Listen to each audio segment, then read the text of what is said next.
ವೀಕ್ಷಕರೇ, ನಿಮಗೆಲ್ಲರಿಗೂ ನನ್ನ ಯೂಟ್ಯೂಬ್ ಚಾನಲ್ಗೆ ಸ್ವಾಗತ. ಪ್ರೀತಿಸುವೆ, ಅತಿಯಾಗಿ ಪ್ರೀತಿಸುವೆ, ಭಾಗ 27. ಬಾ ಚಿತ್ತ, ನಿನ್ನ ಹತ್ರ ತುಂಬ ಪರ್ಸನಲ್ ಆಗಿ ಮಾತಾಡಬೇಕಿತ್ತು. ಅವಳು ಅವನ ಸಮೀಪ ಬಂದಿದ್ದಳು. ಹತ್ತಿರ ಬರುತ್ತಲೇ ಕೈ ಹಿಡಿದು ತನ್ನತ್ತ ಎಳೆದುಕೊಂಡ ಪ್ರತ್ಯಕ್ಷ್ ಆಯತಪ್ಪಿ ಅವನ ಮೇಲೆಯೇ ಬಿದ್ದು ಬಿಟ್ಟಿದ್ದಳು. ಅವಳ ಸುತ್ತ ತನ್ನ ಬಲಿಷ್ಠ ಬಾಹುಗಳನ್ನು ಬಿಗಿದು ಕೆನ್ನೆಗೆ ಕೆನ್ನೆ, ತುಟಿಗೆ ತುಟಿ ತಂದ ಪ್ರತ್ಯಕ್ಷ್ ಅವನೆದೆಯಲ್ಲಿ ಮುಖವಿಟ್ಟು, ಅಮ್ಮ ಎಲ್ಲಾದರೂ ಬಂದರೆ ಆತಂಕದಿಂದ ಅವಳು ಪ್ರಶ್ನಿಸಿದಾಗ ಅವನು ನಿರಾತಂಕನಾಗಿ ಆಲಿಂಗನ ಬಿಗಿಗೊಳಿಸಿದ. ಹೋಟೆಲ್ನಲ್ಲಿ ಚಿತ್ತ ಕಟ್ಲೆಟ್ ತಿನ್ನ ಹೊರಟಾಗ ಅವನು ಅವಳ ಕೈಯಿಂದ ಸ್ಪೂನ್ ಕಿತ್ತು, ಮೊದಲ ಬಾರಿ ನಾವಿಬ್ರು ಹೋಟೆಲ್ಗೆ ಬಂದಿದ್ದೀವಿ, ಮೊದಲು ಸ್ವೀಟ್ ತಿನ್ನಬೇಕು, ಅದು ನನ್ನ ಕೈಯಿಂದಲೇ ಎನ್ನುತ್ತಾ ಬಾದಾಮಿ ಹಲ್ವಾ ತುಂಡಿಸಿ ತಾನೇ ತನ್ನ ಕೈಯಾರ ಅವಳಿಗೆ ಸ್ವೀಟ್ ತಿನ್ನಿಸಿದ್ದ. ಚಿತ್ತ ಕೂಡ ಅದೇ ಕೆಲಸ ಮಾಡಿದ್ದಳು. ಇವತ್ತಿಂದಾನೆ, ಈಗಿಂದಾನೆ ನಿನ್ನ ಕಷ್ಟ ಸುಖ ಎಲ್ಲ ನಂದು ಅಂತ ತಿಳ್ಕೊಂಡಿದ್ದೀನಿ. ಪ್ರತ್ಯಕ್ಷ್ ಹೇಳಿದಾಗ ಅವನ ಕಣ್ಣುಗಳು ನೀಡಿದ ಆಶ್ವಾಸನೆಗೆ ಅವಳ ಮುಖದಲ್ಲಿ ಹೂನಗು ಅರಳಿತು. ಇಬ್ಬರು ಮಾತಾಡುತ್ತಾ ತಿಂಡಿ ತಿನ್ನತೊಡಗಿದರು.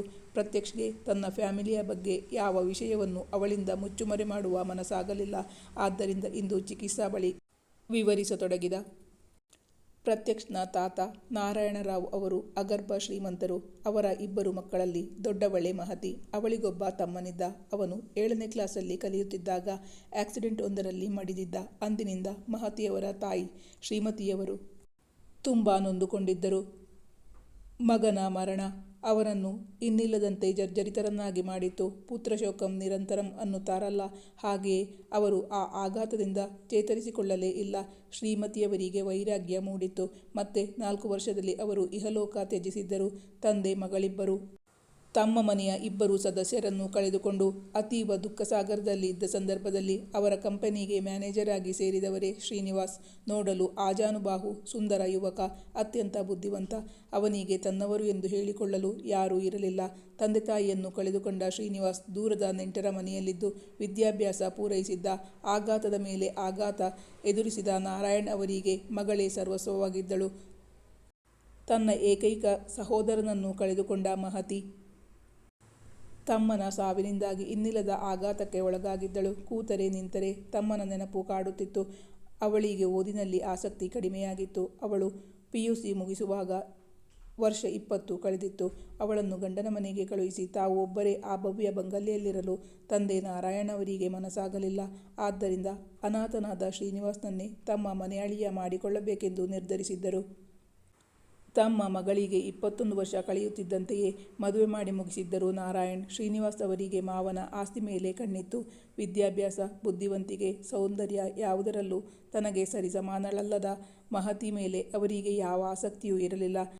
ಬಡತನದಲ್ಲಿ ಬೆಳೆದಿದ್ದ ಶ್ರೀನಿವಾಸ್ಗೆ ನಾರಾಯಣ್ ಅವರ ಆಸ್ತಿಯ ಮೇಲೆ ಕಣ್ಣಿದ್ದು ತಮಗೆ ಒದಗಿ ಬಂದ ಸುಸಂದರ್ಭವನ್ನು ಉಪಯೋಗಿಸಿಕೊಂಡಿದ್ದರು. ಶ್ರೀನಿವಾಸ್ ಮಹತಿಯನ್ನು ಮದುವೆಯಾಗಿದ್ದರು. ಮದುವೆಯಾಗಿ 1 ವರ್ಷಕ್ಕೆ ಪ್ರತ್ಯಕ್ಷ್ ಹುಟ್ಟಿದ್ದ. ಅವನು ತಾಯಿಯ ಗುಣ ಮತ್ತು ತಂದೆಯ ಸೌಂದರ್ಯವನ್ನು, ಬುದ್ಧಿವಂತಿಕೆಯನ್ನು ಬಳುವಳಿಯಾಗಿ ಪಡೆದಿದ್ದ. ಮಗುವಾದ ಮೇಲೆ ಮಹತಿಯವರ ಗಮನ ಪೂರ್ತಿ ಮಗನ ಕಡೆಗೆ ಹರಿದಿತ್ತು. ಆ ಸಂದರ್ಭದಲ್ಲಿ ತಮ್ಮ PAಯಾಗಿ ಕೆಲಸಕ್ಕೆ ಸೇರಿದ ಶೀಲಾ ಎಂಬ ಬಣ್ಣದ ಗೊಂಬೆಯನ್ನು ಇಷ್ಟಪಡತೊಡಗಿದರು ಶ್ರೀನಿವಾಸ್. ಕದ್ದು ಮುಚ್ಚಿ ಅವಳೊಂದಿಗೆ ಜೀವನ ನಡೆಸಲು ಶುರು ಮಾಡಿದ್ದರು.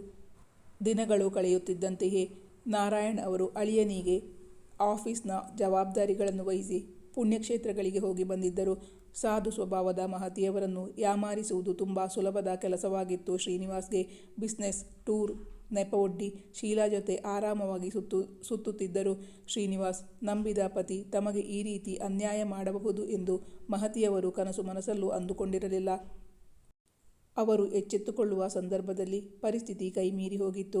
ಅಳಿಯನ ಮೇಲೆ ಅತೀವವಾದ ನಂಬಿಕೆ ಇರಿಸಿದ್ದ ನಾರಾಯಣ್ ಅವರಿಗೆ ತಮ್ಮ ನೆಚ್ಚಿನ ಅಳಿಯನ ಕಲ್ಯಾಣ ಗುಣಗಳನ್ನು ತಿಳಿಯುವಾಗ ಸಮಯ ಮಿಂಚಿ ಹೋಗಿತ್ತು. ನಾರಾಯಣ್ ಅವರು ತೀರ್ಥಯಾತ್ರೆ ಮುಗಿಸಿಕೊಂಡು ಬರುವ ಸಂದರ್ಭದಲ್ಲಿ ಶೀಲಾ ಶ್ರೀನಿವಾಸ್ನ ಮಗುವಿಗೆ ತಾಯಿಯಾಗಲಿದ್ದಳು. ಮುಂದೆ ಶೀಲಾ ಪ್ರಮೋದ್ಗೆ ಜನನ ನೀಡಿದ್ದಳು. ತಮ್ಮ ಹೆಸರಿನಲ್ಲಿದ್ದ ಆಸ್ತಿಪತ್ರಗಳನ್ನೆಲ್ಲ ಮಗಳ ಹೆಸರಿಗೆ ಮಾಡಿ ಮುಂದೆ ಅದು ತಮ್ಮ ಮೊಮ್ಮಗನಿಗೆ ಸೇರಬೇಕೆಂದು ವಿಲ್ ಬರೆದಿಟ್ಟಿದ್ದರು ನಾರಾಯಣ್. ಮಗಳ ಮದುವೆಯ ಬಗ್ಗೆ ಆತುರದ ನಿರ್ಣಯ ಕೈಗೊಂಡಿದ್ದು ತಮ್ಮ ತಪ್ಪು ಎಂಬ ಭಾವನೆ ಕಾಡುತ್ತಿತ್ತು ನಾರಾಯಣ್ಗೆ. ತಾವೇ ತಮ್ಮ ಮಗಳ ಜೀವನ ಹಾಳು ಮಾಡಿದೆ. ತಮ್ಮಿಂದಾಗಿ ತಮ್ಮ ಮಗಳಿಗಾದ ಅನ್ಯಾಯವನ್ನು ಸರಿಪಡಿಸಲು ಸಾಧ್ಯವೇ ಆಗಲಿಲ್ಲ ನಾರಾಯಣ್ಗೆ. ಅದೇ ನೋವಲ್ಲಿ ಅವರು ಇಹಲೋಕ ತ್ಯಜಿಸಿದರು.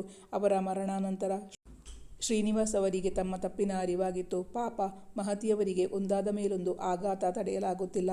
ಆದರೆ ಈಗ ಮಹತಿಯವರು ಗಂಡನನ್ನು ತಮ್ಮ ಬಳಿ ಸೇರಿಸಿಕೊಳ್ಳಲಿಲ್ಲ. ಮಗನ ಜೊತೆ ತಂದೆಯ ಮನೆಯಲ್ಲೇ ಉಳಿದುಕೊಂಡಿದ್ದರು. ಶ್ರೀನಿವಾಸ್ ಪೂರ್ತಿ ಕಂಪನಿಯ ಜವಾಬ್ದಾರಿ ಹೊತ್ತು ಮುನ್ನಡೆಸಿದ್ದರು. ಮಹತಿಯವರು ತಮ್ಮ ಮಗನಿಗೆ ಯಾವುದೇ ಕೊರತೆಯಾಗದಂತೆ ಅವನನ್ನು ತುಂಬ ಮುತುವರ್ಜಿಯಿಂದ ಬೆಳೆಸಿದ್ದರು. ಶೀಲಾಗೆ ತಮ್ಮ ಪತಿ ಮೊದಲ ಪತ್ನಿಯ ಬಳಿ ಹೋಗುವುದಾಗಲಿ, ಮೊದಲ ಮಗುವನ್ನು ಮುದ್ದು ಮಾಡುವುದಾಗಲಿ ಇಷ್ಟವೇ ಆಗುತ್ತಿರಲಿಲ್ಲ. ಗಯ್ಯಾಳಿ ಸ್ವಭಾವದವಳಾದ ಶೀಲಾ ಪತಿಯನ್ನು ಕಂಟ್ರೋಲ್ ಮಾಡುತ್ತಿದ್ದರು. ಶೀಲಾಳ ಬಾಯಿ ಬೊಂಬಾಯಿಯಾದ್ದರಿಂದ ಅವಳ ಬಾಯಿಗೆ ಹೆದರುತ್ತಿದ್ದರು ಶ್ರೀನಿವಾಸ್. ಚಿಕ್ಕವನಿದ್ದಾಗಿಂದಲೂ ಪ್ರತ್ಯಕ್ಷಗೆ ತಂದೆಯ ಪ್ರೀತಿ ಮಾತ್ರ ಮರೀಚಿಕೆಯೇ ಆಗಿತ್ತು. ಅವನ ಪುಟ್ಟ ಮನಸ್ಸು ತಂದೆ ತಾಯಿಯೊಂದಿಗಿದ್ದ ಮಕ್ಕಳನ್ನು ಕಂಡಾಗ ತನಗೆ ಆ ಭಾಗ್ಯವಿಲ್ಲ ಎಂದು ಪರಿತಪಿಸುತ್ತಿತ್ತು. ಶೀಲಾಳಿಂದಾಗಿ ತಮ್ಮ ತಂದೆ ದೂರವಾಗಿದ್ದು ಎಂಬ ಕಾರಣಕ್ಕೆ ಅವನಿಗೆ ಹೆಣ್ಣು ಮಕ್ಕಳನ್ನು ಕಂಡರಾಗುತ್ತಲೇ ಇರಲಿಲ್ಲ. ಆದರೆ ಈಗ ಚಿತ್ತಾಳ ನಡೆ ನುಡಿ, ಅವಳ ಪರೋಪಕಾರಿ ಬುದ್ಧಿ, ಸೇವಾ ಮನೋಭಾವನೆ ಎಲ್ಲದಕ್ಕಿಂತ ಹೆಚ್ಚು ಆತ್ಮೀಯವಾಗಿ ಅವನೊಂದಿಗೆ ಅರಳು ಹುರಿದಂತೆ ಮಾತಾಡುತ್ತಿದ್ದುದು ಅವನಲ್ಲಿ ಜೀವನೋತ್ಸಾಹವನ್ನು ಇಮ್ಮಡಿಸಿತ್ತು. ಅವನು ಎಷ್ಟೇ ಟೆನ್ಷನ್ನಲ್ಲಿದ್ದರೂ, ಬೇಸರದಲ್ಲಿದ್ದರೂ ಒಮ್ಮೆ ಅವಳೊಂದಿಗೆ ಮಾತಾಡಿದರೆ ಅವನ ಬೇಸರ, ನೋವು, ಒಂಟಿತನ ಹೇಳ ಹೆಸರಿಲ್ಲದಂತೆ ಮಾಯವಾಗುತ್ತಿತ್ತು. ಒಮ್ಮೆ ಅವಳ ಮುಖ ನೋಡಿದರೆ ಮರುಭೂಮಿಯಲ್ಲಿ ಓಯಸಿಸ್ ಸಿಕ್ಕಿದಷ್ಟೇ ಖುಷಿಯಾಗುತ್ತಿತ್ತು ಪ್ರತ್ಯಕ್ಷಗೆ ತನ್ನ ತಂದೆಯ ಬಗ್ಗೆ ಮುಚ್ಚಿಟ್ಟು ಮದುವೆ ಆಗುವ ಮನಸ್ಸಿಲ್ಲದ್ದರಿಂದ ಇಂದು ಅವಳ ಬಳಿ ಎಲ್ಲವನ್ನೂ ಹೇಳಿಕೊಂಡಿದ್ದ. ಪ್ರತ್ಯಕ್ಷದ ಬಾಯಿಂದಲೇ ಅವನ ಜೀವನದ ಕಟು ಸತ್ಯಕತೆ ಕೇಳಿದ ಬಳಿಕ ಚಿತ್ತಾಳ ಕಣ್ಣಂಚು ಒದ್ದೆಯಾಗಿತ್ತು. ಸಾರಿ, ನನಗೆ ಗೊತ್ತಿರಲಿಲ್ಲ.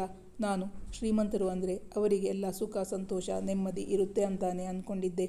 ಹಾಗೆ ನೋಡಿದರೆ ನಮ್ಮ ಹತ್ರ ದುಡ್ಡಿರಲಿಲ್ಲ, ಆದರೆ ಬೇರೆ ಯಾವುದಕ್ಕೂ ಕೊರತೆ ಇರಲಿಲ್ಲ. I think we are lucky ಎಂದು ಅವನ ಬಳಿ ಹೇಳಿಕೊಂಡಿದ್ದಳು. ತಂದೆ ತಾಯಿ ಮತ್ತು ಒಡ ಹುಟ್ಟಿದವಳ ವಿಚಾರದಲ್ಲಿ ಅವಳಂತೂ ಪುಣ್ಯ ಮಾಡಿದ್ದಳೆಂದರೆ ತಪ್ಪಿಲ್ಲ. ಎಸ್ ಚಿತ್ತ, ಆದ್ರೀಗ ನಿನ್ನ ಕೈ ಹಿಡಿಯೋಕೆ ನಾನು ತುಂಬ ಪುಣ್ಯ ಮಾಡಿದ್ದೀನಿ ಅನಿಸುತ್ತೆ. ನಾನು ಕಾಲೇಜ್ ಮೆಟ್ಟಿಲು ಏರಿದ ಮೇಲೆ ಅಮ್ಮ ದೇವರು, ಪೂಜೆ, ಪುನಸ್ಕಾರ ಅಂತ 3 ಹೊತ್ತು ದೇವರ ನಾಮ ಹೇಳ್ತಾ ದೇವರ ಮನೆಯಲ್ಲೇ ಇದ್ದರೆ ನನಗೆ ಮನೆಗೆ ಬಂದರೂ ಯಾರೂ ಇಲ್ಲ ಅನಿಸುತ್ತೆ. ಒಂಟಿತನ ಕಾಡುತ್ತೆ. ಅಷ್ಟು ದೊಡ್ಡ ಮನೆಯಲ್ಲಿ ಒಂಟಿ ಪಿಶಾಚಿ ಹಾಗೆ ಇರೋದು ಅಂದರೆ ತುಂಬ ಬೇಜಾರಾಗುತ್ತೆ. ನನ್ನ ಭಾವನೆಗಳನ್ನು ಶೇರ್ ಮಾಡೋಕೆ ಯಾರೂ ಇಲ್ಲ ಅನ್ನೋ ನೋವು ಕಾಡ್ತಾ ಇತ್ತು ಚಿತ್ತ. ನಿನ್ನ ಹತ್ರ ಕೇಳ್ಕೊಳ್ಳೋದು ಇಷ್ಟೇ, ನಿನ್ನ ಬ್ಯುಸಿ ಶೆಡ್ಯೂಲ್ನಲ್ಲಿ ಈ ಪಾಮರನಿಗೋಸ್ಕರ ಒಂದಿಷ್ಟು ಸಮಯ ಮೀಸಲಿಡೋಕೆ ಆಗುತ್ತಾ ಪ್ಲೀಸ್, ಅವಳ ಬಳಿ ಕೇಳಿಕೊಂಡಿದ್ದ. ಈಗ ಅವನ ಬಗ್ಗೆ ಪೂರ್ತಿ ತಿಳಿದ ಬಳಿಕ ಅವಳ ಪ್ರೀತಿ ಮತ್ತು ಜಾಸ್ತಿಯಾಗಿತ್ತು. ಖಂಡಿತ ಪ್ರತ್ಯಕ್ಷ್, ನಾನು ಮೊದಲು ನಿಮ್ಮವಳು. ನಿಮ್ಮ ವ್ಯಾಲ್ಯೂ ಏನು ಅಂತ ನಾನು ಈಗಾಗಲೇ ತಿಳ್ಕೊಂಡಿದ್ದೀನಿ. ನಾನು ನಿಮ್ಮನ್ನು ತುಂಬ ಮಿಸ್ ಮಾಡ್ತೀನಿ. ನನಗೂ ಈಗೀಗ ಒಂದಿನ ನಿಮ್ಮ ವಾಯ್ಸ್ ಕೇಳದೇ ಇದ್ದರೆ, ನಿಮ್ಮನ್ನು ಮೀಟ್ ಮಾಡದೇ ಇದ್ದರೆ ಏನೋ ಕಳ್ಕೊಂಡಿದ್ದೀನಿ ಅನಿಸುತ್ತೆ. ಅವನ ಭುಜದ ಮೇಲೆ ಕೈಯಿಟ್ಟು ಅದುಮಿ ಅವನಿಗೆ ಭರವಸೆಯನ್ನು ನೀಡುತ್ತಾ ಹೇಳಿದಳು ಚಿಕಿತ್ಸಾ. ಅವಳು ಮೊದಲೇ ಬಿಚ್ಚು ಮನಸ್ಸಿನ ಮಾತುಗಾತಿ. ಇಬ್ಬರು ಇಂದು ತಮ್ಮ ಮನದ ಭಾವನೆಗಳನ್ನು ಹಂಚಿಕೊಂಡಿದ್ದರು. ಆ ಭಾನುವಾರ ಬೆಳಿಗ್ಗೆ ಚಿಕಿತ್ಸಾಳ ರೂಮ್ಗೆ ಬಂದಿದ್ದ ಪ್ರತ್ಯಕ್ಷ್ ಹಿಂದಿನ ದಿನವೇ ಅವಳಿಗೆ ಕರೆ ಮಾಡಿ, ನಾಳೆ ಹೇಗೂ ರಜಾ ಅಲ್ವಾ ಅಮ್ಮ, ನಿನ್ನನ್ನು ಮನೆಗೆ ಕರ್ಕೊಂಡು ಬಾ ಅಂತ ಹೇಳಿದ್ದಾರೆ. ನಿಂಗೆ ಚಿನ್ನದ ಬ್ಯಾಂಗಲ್ಸ್ ಕೊಡಿಸ್ಬೇಕಂತೆ, ನಿಂಗಿಷ್ಟವಾದ ಡಿಸೈನ್ ಸೆಲೆಕ್ಟ್ ಮಾಡಬೇಕಂತೆ.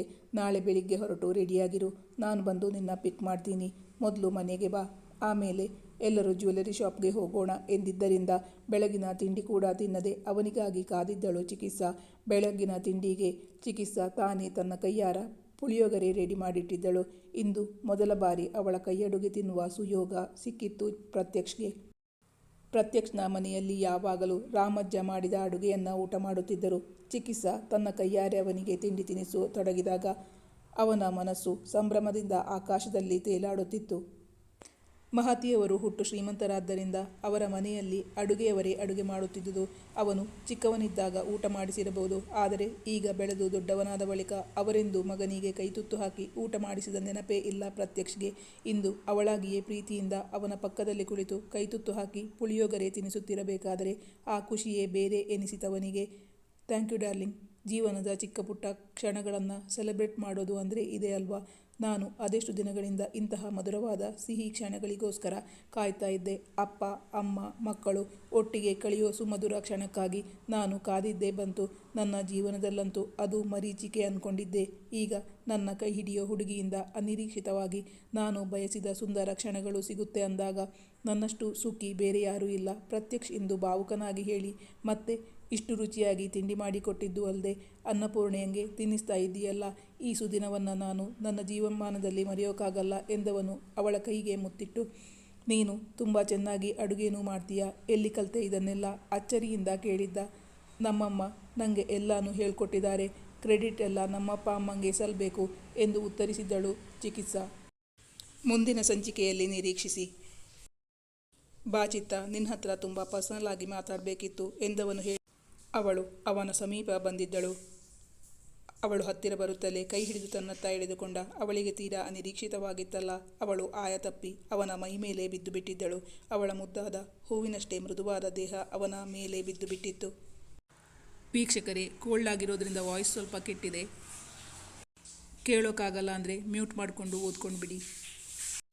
ನಾನು ಹಾಕೋ ಕಥೆಗಳು ನಿಮಗೆ ಇಷ್ಟವಾಗಿದ್ದಲ್ಲಿ ನನ್ನ ಚಾನಲನ್ನು ಸಬ್ಸ್ಕ್ರೈಬ್ ಮಾಡಿ, ವಿಡಿಯೋವನ್ನು ಲೈಕ್ ಮಾಡಿ, ಶೇರ್ ಮಾಡಿ.